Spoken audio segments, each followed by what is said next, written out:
Okay. What's up, Coachable family? Welcome to the Coachable podcast.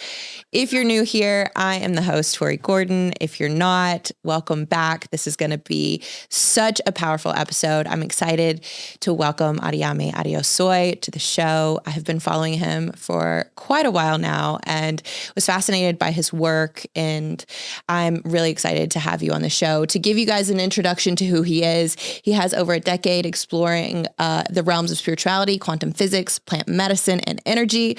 You guys know, if you've been in this show before, those are some of my absolute favorite topics to talk about. Adeyemi has transitioned from his background in mechanical engineering in a successful career to embark on a profound quest of spiritual understanding. His powerful healing journey led him to develop his own energetic formula to empower both himself and his clients in unlocking their full potential and experiencing radical transformation. Right now, he's deeply focused on men's work and speaks and teaches on topics like masculinity, sexual activation, manifestation, psychedelic exploration, among other topics. So this is exactly why I felt like a conversation with you would be in perfect alignment and really spark some great questions and thoughts and insights for our listeners. So welcome to the show. Thank you so much. Let's flow. Let's do it. This is our second time trying to record this. So we're excited to jump into this conversation.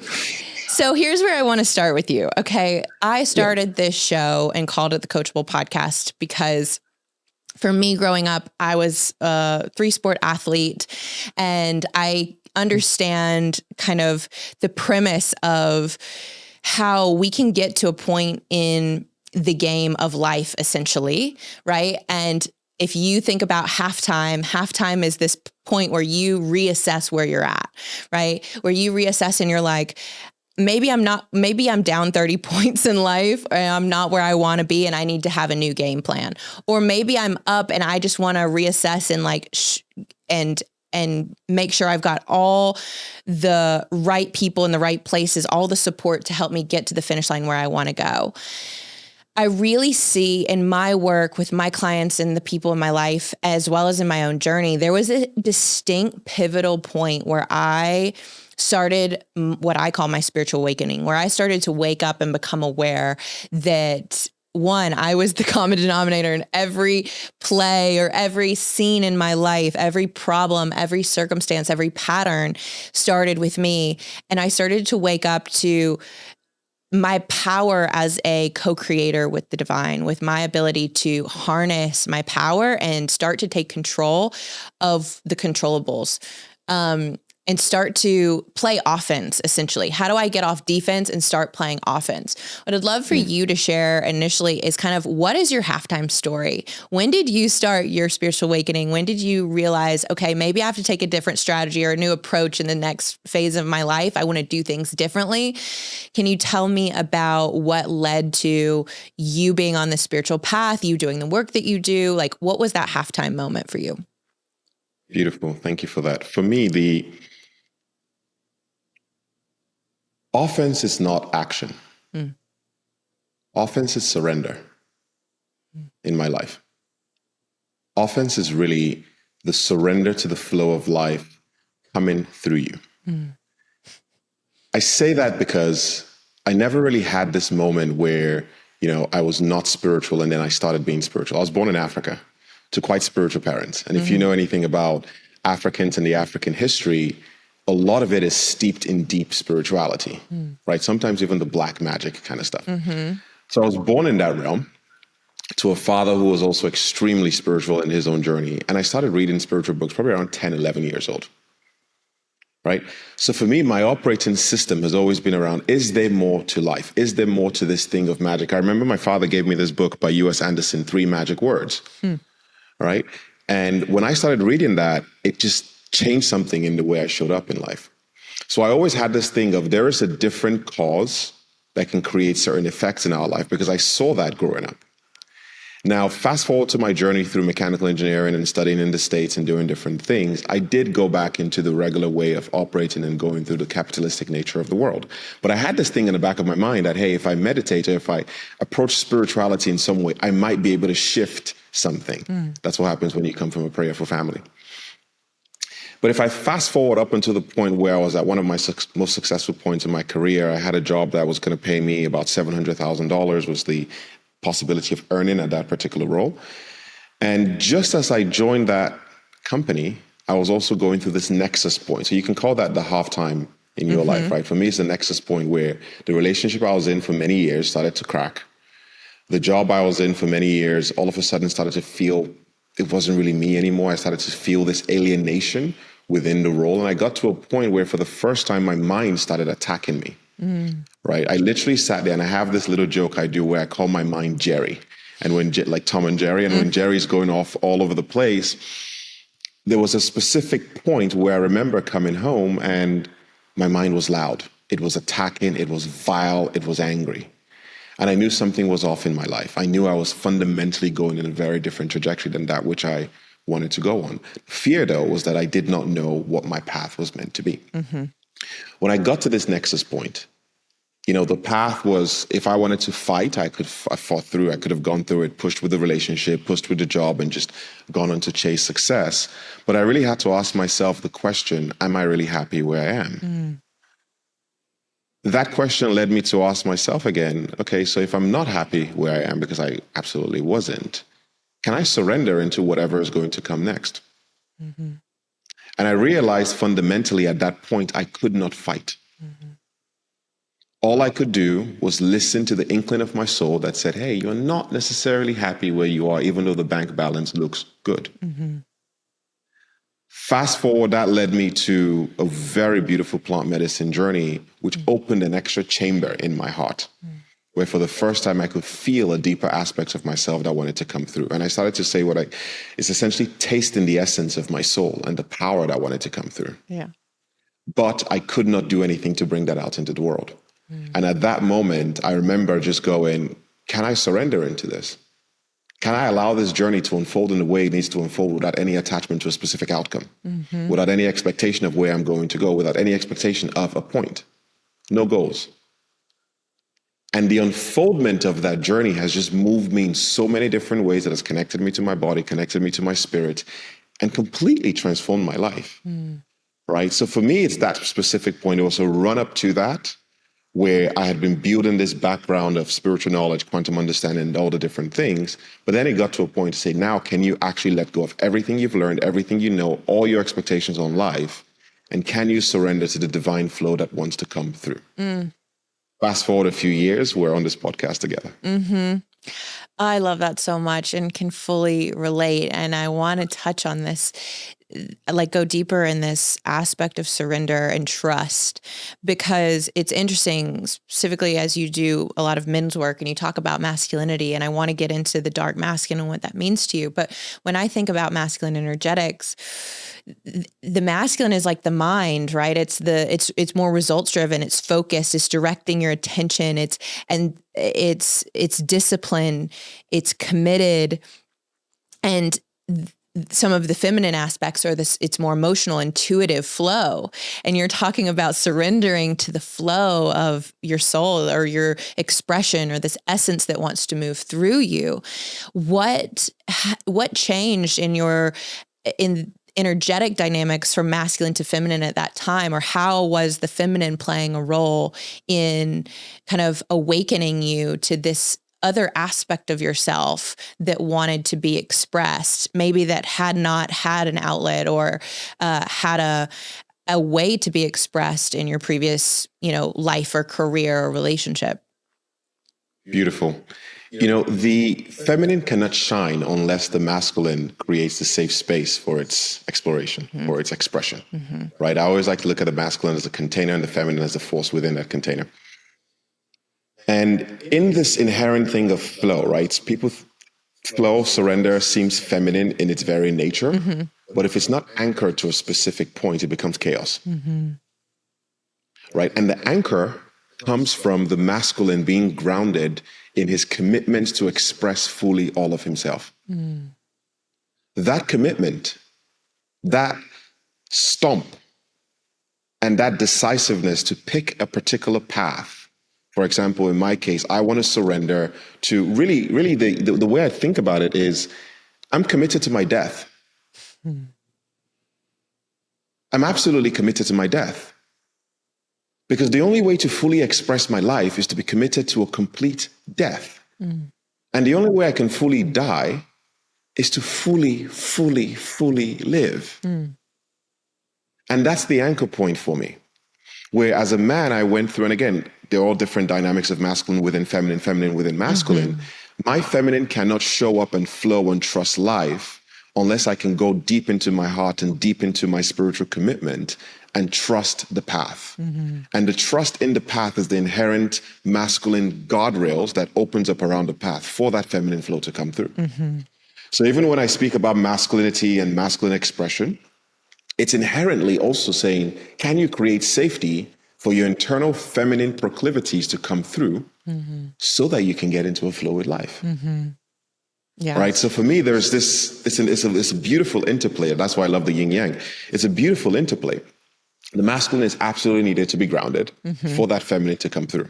Yeah. And in my case, I switched my masculine point from being the commitment on the way society wants you to think and the capitalistic nature of life into anchoring into my death. And from there, you inherently cannot want to die complete without living fully. You protect life more. You're committed to enjoying every single moment. You're 110% in flow. You're listening to your spirit because that's what activates your heart. And all of a sudden, you get to taste the juice of life.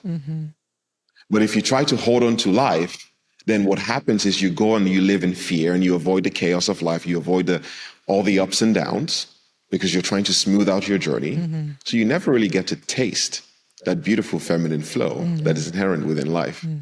And then you end up at a death point and you've missed out so many things. And this is why a lot of men miss out so many things on their life, because they haven't allowed themselves to fully explore and express all of their internal parts.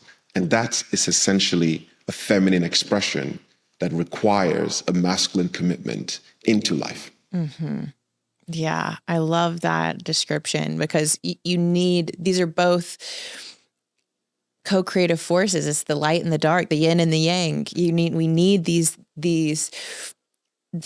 both within us. And we can't, like you said, the feminine is chaos without that grounded container around it. I always think about the masculine as the sky and the feminine being the weather that changes, and Beautiful. That holds it all. I know that you work with a lot of men. I want to first get you, before I go into we get into the types of work that you do and dive into any more of these one specific topics. I want you to give me your definition of a man. What makes a man a man? I think I'm still in many ways defining this, right? For me, it is that commitment to a complete death. It is someone who provides safety. It is someone who is in truth.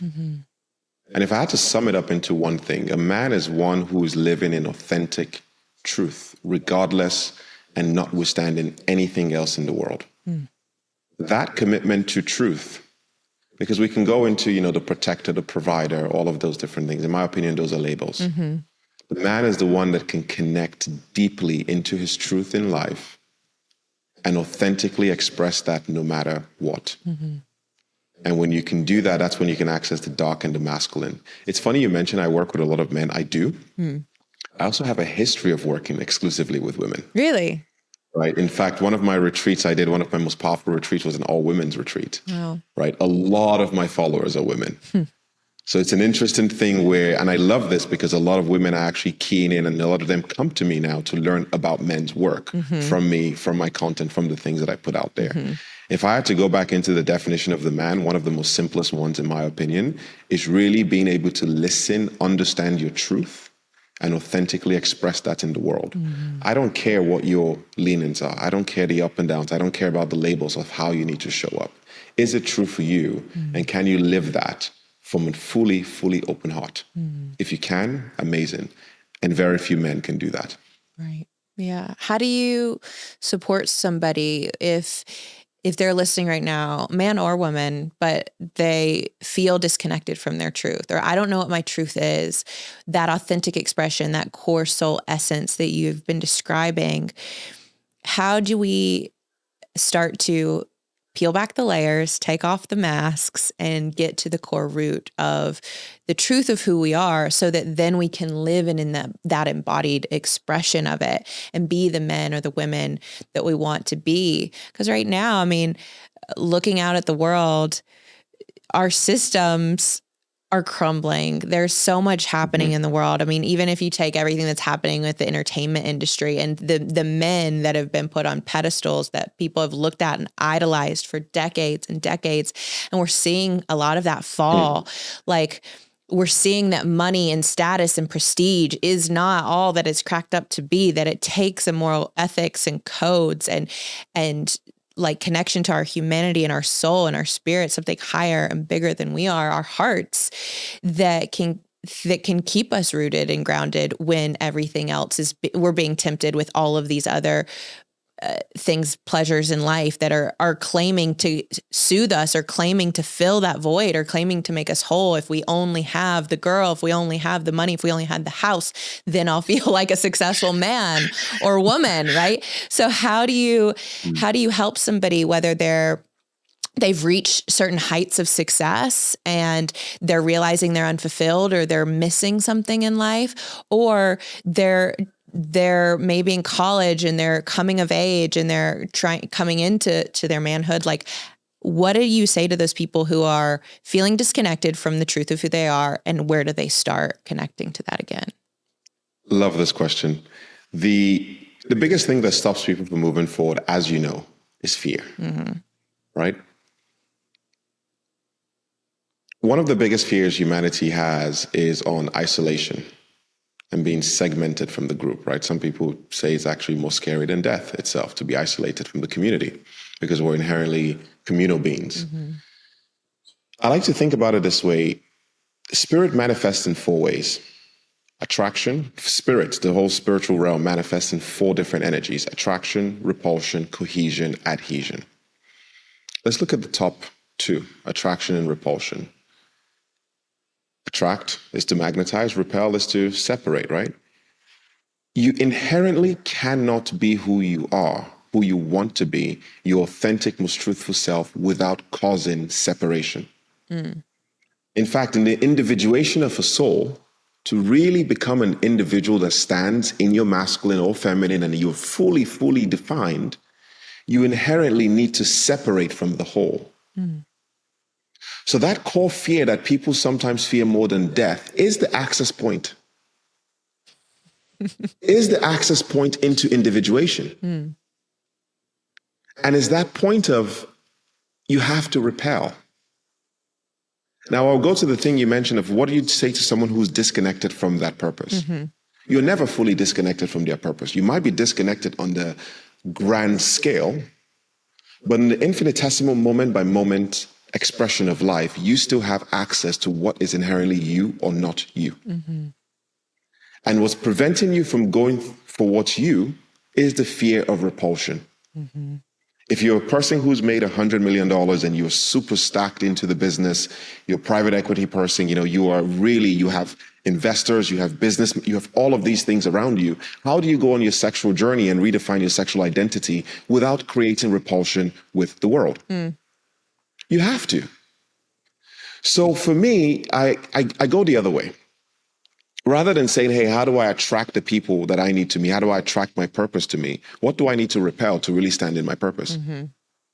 And this could be as simple as I was speaking to a friend the other day, and he talked about how he wanted to really kick off in social media, go back into his purpose and really step out into his power. But he was extremely worried about the people that could judge him based on everyone around him.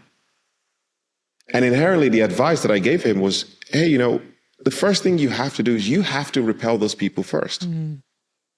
If there are roadblocks into your unfoldment in life, you get to choose to repel them fully, because separation is the key to individuation. And I would suggest to anyone, really start small.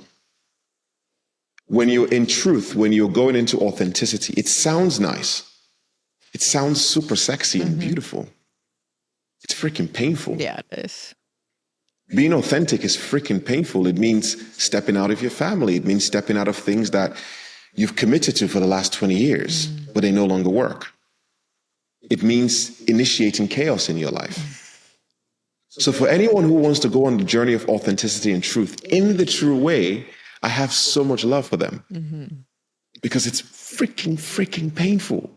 Yeah. But that is the path of separation. I love the statement of you have to disappoint someone to appoint yourself.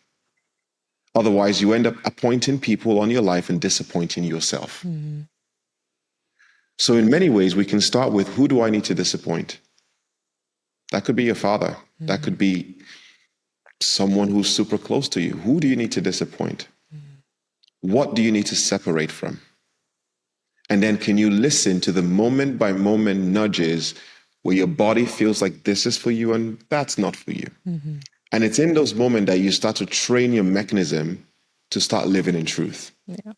And for me, I don't even help people necessarily say, hey, let's go through a 7-step process to find your purpose. Let's just identify what resonates with you or doesn't resonate with you.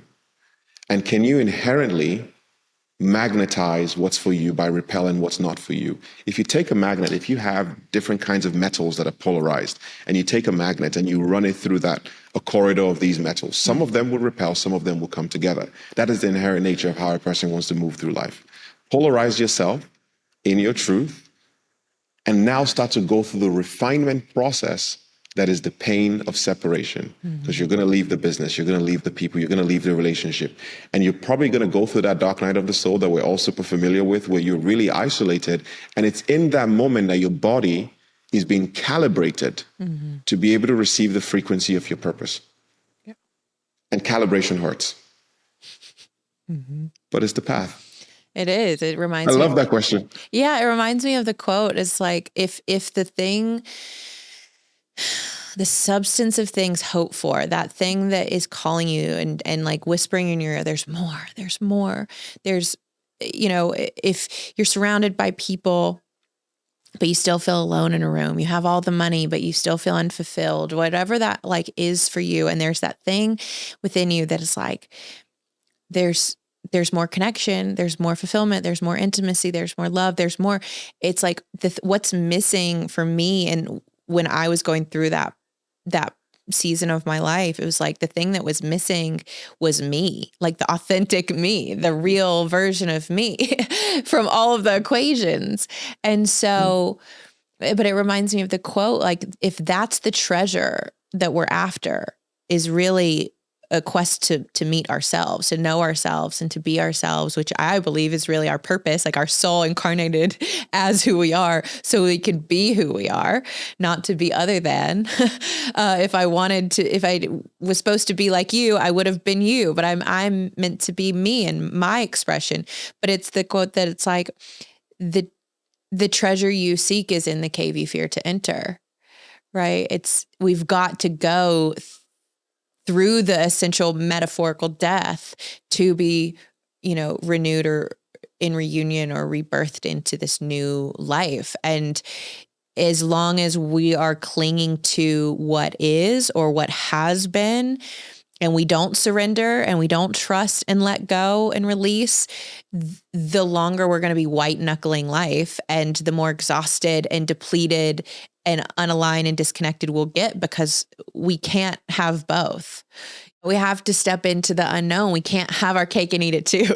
We can't hold on to what's familiar and receive the gifts of what can only be found when we go into that void, into the darkness.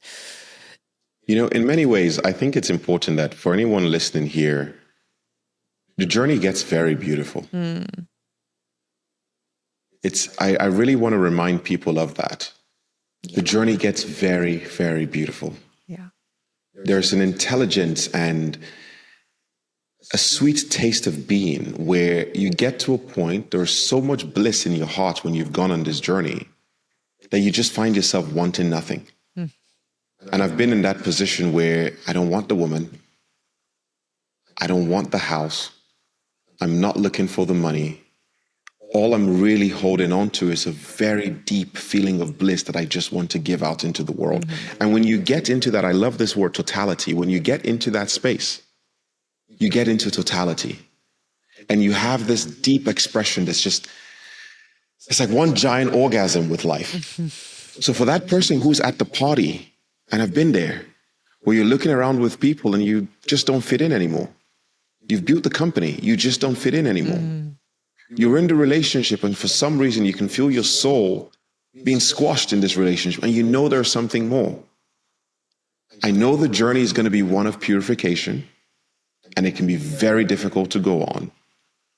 But boy, is it beautiful.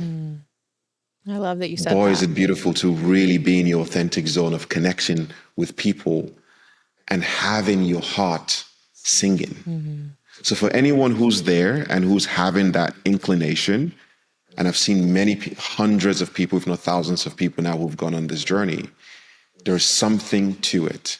And another thing I want to just share is, the universe first starts speaking with a flutter. It just flutters a little bit. There's a little bit of a butterfly wing, a little breeze. It tries to move you in a couple of directions. You get that inkling in your heart.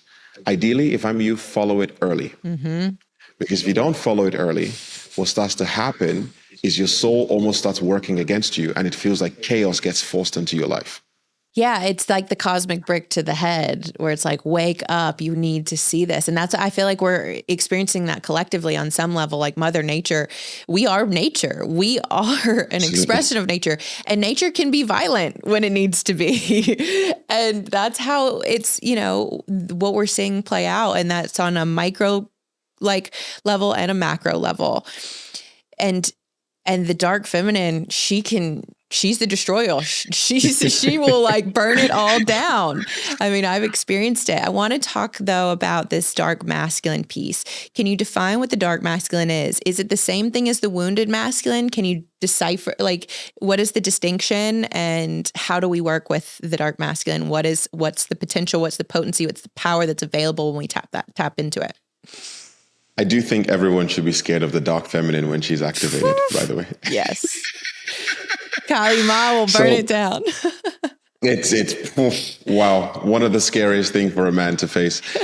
The dark masculine is a man who has access to his full desires, to his fully repressed parts of himself, to his shadow, to the animalistic part of him that's extremely sexual, to the parts of him that wants to take, conquer, achieve, do. He should be rooted in his heart. Because if all of that doesn't come from love, then he creates danger in the world. But when that comes from love, where his full access to his power, his animalistic nature, his sexual nature, when he has tapped into that and can express that fully from love, he becomes of service and a gift into the world. For me, the dark masculine is the man that has fully connected into his shadow. He's not hiding. He's not repressing his bad parts. He's not a nice guy. He's a good man. He's one who holds the space. Right? And that, for a man to access that, especially in this world, one of the things that's been happening is almost feels like a campaign that's a hate campaign against men. And I understand why in many ways. But I also understand from all the women I'm speaking to, I did a post the other day of talking about the men that I'm working with and the different things. And you need to see that women who came in troves looking for men who have access into these parts of themselves. Because what's happening right now is for a man to exist based on the current narrative, they're divorcing parts of themselves. And when that man divorces parts of himself, he's inherently fake. He's inherently inauthentic. And the woman can feel that. And so many women are tired of this now. But I really feel a call from women who are going, they want access to these men.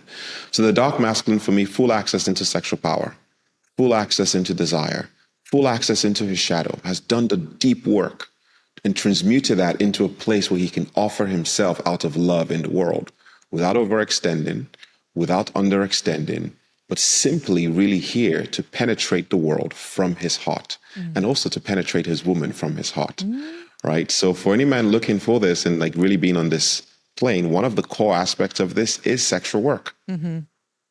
A lot of men have forgotten, and a lot of men go into this state because of, I guess, the way, society treats sexual work and things of the sort.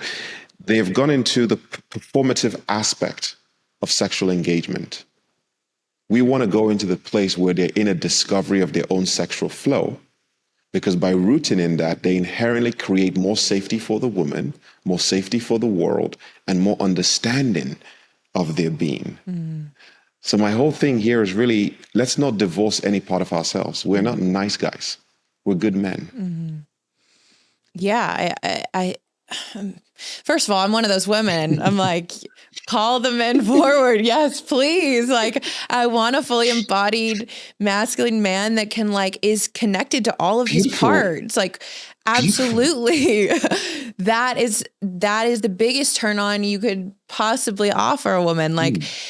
And yet that requires you to look at your wounding and integrate it. And like you said, do the shadow work. Where does a man start with integrating his shadow, working with his wounds? Recently, I work with one of my teachers, Peter Crone. I was going through a workshop of his. Ah, nice. Yeah. And he was like, he said something that stopped me in my tracks the other day. He was like, the wounded man struggles to provide safety, security, commitment. The wounded feminine or the wounded woman struggles to leave. And I was like, oh, I could see myself in that moment of so many past relationships where I really struggled to leave, situations where I was tolerating things that were out of alignment with me, where I was in love with potential, where I was waiting for the guy to do the work, where I was just accepting less than what I deserved because of my own wounds, my need to seek love and validation for codependency or whatever it looked like. And when he said that, I was like, wow. So if those are expressions of the wounded masculine, I'm sure there are more, both for the wounded feminine and for the wounded masculine. Where does one begin to work on those wounds, integrate them so that they can then be a more powerful, embodied whole human being that has access to these parts instead of shames and divorces them, like you said, and alienates them, which in turn, we can't, beautiful. Wherever we go, there we are. We take all of our parts with us.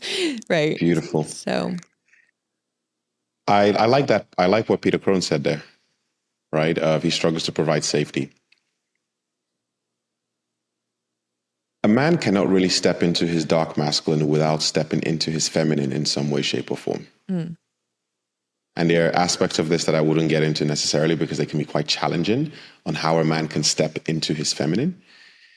What happens when you step into your feminine is you inherently feel how unsafe women feel in the world. I've been in this position before, and when I felt it, for the first time, it hit me like a ton of bricks. Because I realized how perpetually unsafe women feel in the world. And my natural inclination in that instance was, how can I do this differently? How can I hold space completely differently for the women around? And of course, this gets super sexual because there's sexist life force in the world, right? So you cannot step fully into your masculine power without stepping into the feminine. And I mean almost fully taking on the role and the expression of what it means to be a woman. Because that gives you access into the feeling of unsafety. As a man, once you connect into that feeling of unsafety for a woman, your natural inclination is to serve. You immediately go into, how can I create the best space for this woman to thrive? Because also what I realize in my life is you see so much beauty and you get so much from serving a woman and making her feel safe and just seeing her blossom. Right? It's like the extra note on a piano. It's a beautiful expression of life. So that's one of the biggest things. When we start talking about masculine activation, you have to have full understanding of the feminine. You have to start stepping into that.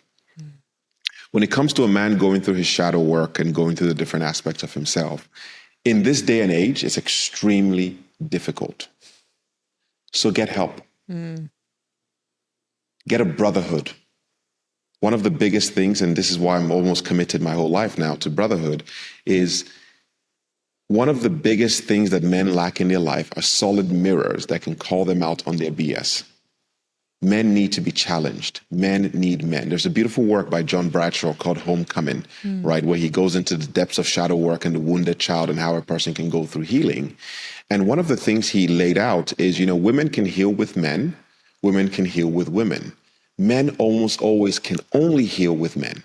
The reason for that is when a man goes into his healing journey, into his process of stepping into his shadow work, he essentially has to outsource his masculinity to the container so that he can drop into feminine to heal. To receive. Because the healing occurs in the feminine. Yes, it's the receiver. Right? Yes.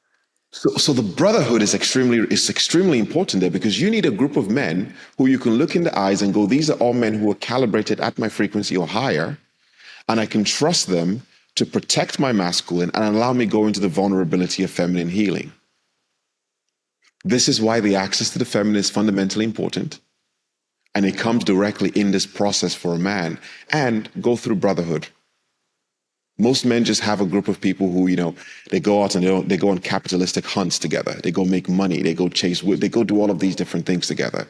But they have very few men have a group of men who are committed to their spiritual evolution. So go find that. Whatever group you can find on that. And really, that's going to be your first invitation into challenge. That's going to give you the safety to start your healing process. That's going to allow you open up. And from there, your shadow is going to start coming up. And I love this book by Carolyn Lovewell, Existential Kink. I actually have it here by my side, where this is a slightly more advanced process of going into shadow work. Nonetheless, when you have men who call you out on your BS, that's going to be your inclination. That's going to be your first thought. That's going to be how you open up into your shadow. And from there, watch what happens in your life. Just really watch just how a little nudge here and there back into alignment can entirely transform your experience of life.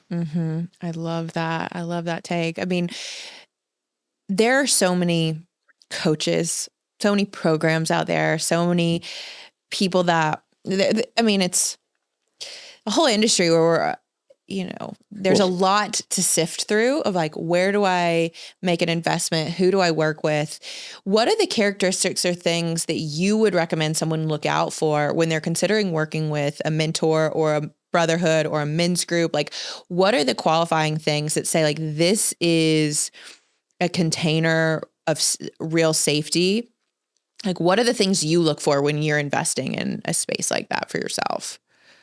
Understood. I'm lucky that I've been able to attract some amazing people. I started my journey when I was in the whole manifesting space and teaching people how to make money and attract and blah, blah, blah. That was nice. But one thing I realized very quickly is a lot of people are repeating the same information out into the world. Yes. Right? It's very mental. It's a very mental-based process of thinking you can achieve and do all of that. And that's sexy, but that's in some ways mental masturbation. When I went on my journey, I realized there was a whole nother way to quantum jump. There's a whole nother way to change your existence. And that comes from things like nervous system calibration, right? That comes from the shadow work. That comes from going deep into the depths. So the wrong way, I wouldn't invest in anyone or anything right now that wants to give me some mental approach into life, some mental approach into manifesting, some think and believe narrative. I'm tired of that. If you really want to go deep, you have to find someone who has access to the dark masculine, a group of people who embody their deepest, darkest fantasies of life. And sometimes this gets really, really deep, right? It gets, you can't put that on Good Morning America. I can promise you that.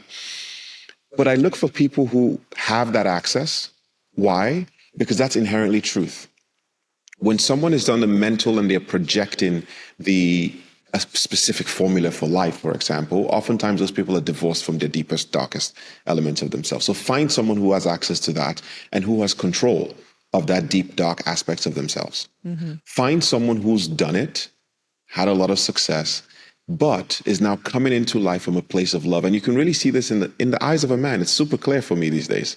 Right? I'm super lucky that I have extremely successful mentors around me, where the reason I'm attracted to them is because when we connect, when we speak, when we work together, we're accessing the softness of the inner child. And there's a love that comes into that. There's a love of my deepest, darkest masculine. I love their deepest, darkest masculine. So I wouldn't go with anyone that's mental. I will go with someone who has access to the deeper aspects of themselves. And someone who has some connection into the body work and the physical work required to do the transformation. So you can go do manifesting work, great. But when you go into things like somatic experiencing, when you go into things like body de-armoring, where you really get to remove the trauma patterns from your body, that's probably how you're going to make the fastest jump in your life. So you need someone who has access to the spiritual, to the mental in some capacity, and to the physical understanding of themselves, because all three must come together. If one is off, you're going to have a person who thinks and believes, but for some reason, when they get into a situation that reminds them of their past, their body does something else. Yep. And you start to see a disconnect show up in their life. And when all of that is wrapped in a container where you can look at that man's eyes and go, he actually just loves my inner child and wants to see my inner child happy and thriving in this world, that's probably a safe container to go into. Yeah. And the final thing is, any man going into any kind of container, it needs to be one that's going to challenge him. He needs to feel like, oof, I am going to get challenged here in some way. And this is not same goes for women in many ways, but this is not a let's beat our chest and talk about masculinity kind of challenge. This is a challenge that invites them into the core of their soul. What is the biggest thing that needs to come through you in life right now? That kind of challenge for a man just changes so much. Yeah. Because for the first time, and when it happened to me, for the first time you sit there and you go, oh, wow, this person actually wants me to thrive and doesn't want me to be something, doesn't want me to be a provider and protector, doesn't want me to do anything. He just wants me to thrive. That is what we're looking for here. Yeah. Yeah. I'm so glad you mentioned the mind, body, soul, the integration of what you understand on a mental level that is embodied on a somatic level and is integrated in the spirit. I mean, that's the true. It doesn't work otherwise. It doesn't. I've tried. Yeah. It doesn't work. It doesn't. Or what happens is it works for a little bit and you touch the frequency of the life that you want to attract, and then you immediately cool back down because your body's not ready for it. Yep. Exactly. Yeah, that's the nervous system piece. You don't have the container to hold it, to sustain it. I want your take on rites of passage for men. And we don't, as a culture, I don't know about where you grew up, and I know you're from, Nigerian. Are there rites of passage for men in your culture? And if not, like, what has that looked like for your personal journey of stepping more into your embodied masculinity, and what does that look like in our culture today? How can men kind of go through a rites of passage ritual, and what might that look like? I'm curious for your own personal journey, what that's looked like for you. Understood. For me, I did grow up in Africa, and even being around my father was a rite of passage in his own. Have you ever been to Africa? I have not. Understood. The African in America and the African in Africa is a very different kind of African, right? Obviously, there are a lot of connections there, but for us, it's really, you get indoctrinated into these notions of strength, into how you have to show up. You get punished. You get, really, really indoctrinated into a specific way of living in life, which I do realize that a lot of people don't have in the Western cultures, especially around things like values. I think rite of passages are part of the things that just men need to go through. There are many different kinds. Explore whatever resonates to a man, right? But you do need to go through something that challenges you to define yourself in life. On my journey, yes, I went through my own rite of passages growing up, but in many ways, the expression of my spiritual path and the separation that caused was a rite of passage in and of itself. Because I had to confront the biggest challenges in my life, confront my father, confront things that I went through, and really, really put my foot on the ground and say, this is my path and my expression on life, whether you like it or not. And essentially, a rite of passage is one that's saying you are now prepared to express your values in life. And a rite of passage is going to take you through a process where you get to define those values across whatever that segment is, right? I will say that to men, they should go through that if they can. There's so many different ones out there. For me, though, on the spiritual path for a man, one of the biggest rites of passage is the loneliness that comes in defining your truth. That's one of the strongest ones. Because you go through, so men heal with other men where they're challenged, or they heal in solitude. That's where a man finds calibration. Mine came mostly through solitude. It came through me just doing my own deep work and following my path regardless of anything. That is probably one of the strongest ways, and it's more of a less grand, extended rite of passage that a man can go through. That's my take on it. Yeah. Find one, go through it if it resonates with you. I don't like things that are, chest beating men and all about aggression. I'm not into any of that stuff, right? Because I think that's inherently a man trying to activate his masculinity, and I'm not. It's just not how I operate necessarily. For me, once that man already has access to his masculinity, go into solitude, spend time alone, define yourself, cut everything else that's not for you, commit to your path, and go through the ups and downs of chaos with an open heart. Another big one is, go to a really black, dark, tantric retreat that allows you to crack your sexual conditioning. That is one of the biggest rites of passages anyone can go through. And that will give you one of the deepest access into yourself than you've ever realized in your life. Amazing. Amazing. What do men need to know about masculinity that they don't? Ask that question a different way. What's the biggest, what is the biggest lie you think men believe about what masculinity really is? That it's a path of force when inherently it's a path of power. I see a lot of men who define masculinity with this brute rigidity, with force, it's almost this pedantic nature of strength, and it's a lie. Masculinity is the capacity to be weak. It's not just a definition of strength and rigidity and being an alpha. Totally against that. And for me, even the chase of being alpha is inherently beta. Right? I don't even like the labels of that. Masculinity is that space to give yourself the ability to be weak and to hold your vulnerability open, regardless of how the world receives it, and still be committed to that. So it's actually very soft. Yeah. Yeah. It's right. People think masculinity is hard. I see the man. It's a rigid chest. It's all of that. It's soft. And it's the capacity to maintain strength while being soft. Yeah. That's it for me. That's so beautiful. Yeah. It's giving, I love a man who has nothing to prove.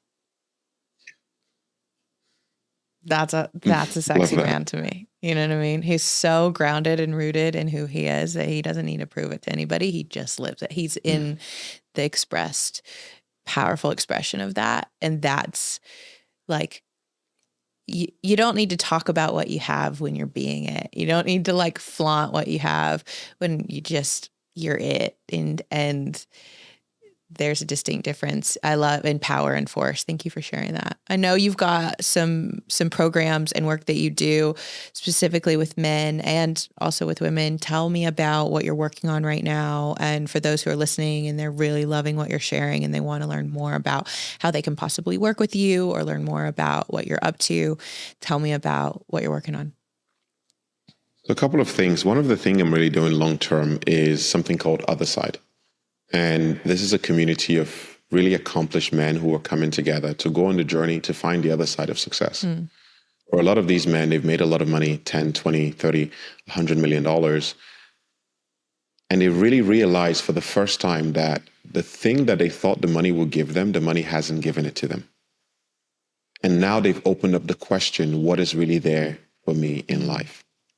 And with Other Side, we go on journeys, psychedelic journeys, sexual journeys, different things to really help these men activate and go into life, right? And that's one of the most beautiful works, probably going to be one of the most beautiful contributions I put out into the planet, where it's a brotherhood. Because one of the biggest issues on the spiritual path, especially for the man who is already, commercial and successful, is they're usually too commercial, too capitalistic for the spiritual community, but too spiritual for the capitalistic community. And they need a space to tread both. And nothing like this exists in the world. Instead, where you have a brotherhoods of men who are typically focused on more success and more and capitalism. And on the other hand, you have brotherhood of men who have just complete access into the feminine. And it's this sing-a-song spiritual kind of community. There's a space for both. And what Other Side is doing is really walking that bridge to say, how do the most accomplished, powerful men come together to do the life work and calibrate with other men on that journey, because they need men on that journey. The second thing I do is some of the one-on-one work I do, and also Reborn, right, which is a 90-day program where I take men into the deep masculine and the deep dark masculine activation. So you entirely change your life. Now you're going to be manifesting, and I help them manifest their life strictly from their truth. And when you're manifesting from truth, your entire life happens so quick. The fastest I've got in my manifestations was 30 seconds. Literally click. In Barcelona, I remember the day super clearly. What we do with Reborn is giving you access into your power within 90 days. So there's one-on-one work I do, there are masterclasses I have online, but those two programs, fundamental. And every year, I like to think about masculine and feminine energetic balance in my business. And every year I would host a female-only psychedelic retreat for people who really want to journey deeply. And I find that that actually creates this beautiful balance between most of the business being around men, but also having something that serves women. And it really, really is transformative. So if people want to get to know, if they want to learn more about Reborn or Other Side or any of your retreats or masterclasses, where can people go find that online? So I think my name, I'm sure you will put in a link or something on the show. Just Adeyemi Adeyosoye. It's super easy, not really super easy to spell, but you will get it. And once you get it, you will never forget it. Yeah. But if you type in Adeyemi, Adeyemi, and Other Side or just Reborn, you should be able to find something there. And my websites and stuff will pop up. But generally, everything will be on that page. Instagram is the best place to find me and contact me. The team is always on all of that. And if you're ever looking for something to dive deeper or someone wants to go a little bit deeper, come in, shoot me a message. Just tell me you're from Tori and I'm happy to chat. Amazing. We'll make sure to put all of that in the show notes, make it really easy for you guys to go follow him online and get connected with everything that you're up to. Final question for you before we wrap up. In this game of life, what does winning, what does success mean to you now in this stage of your life? Total expression. I don't really have goals for my life.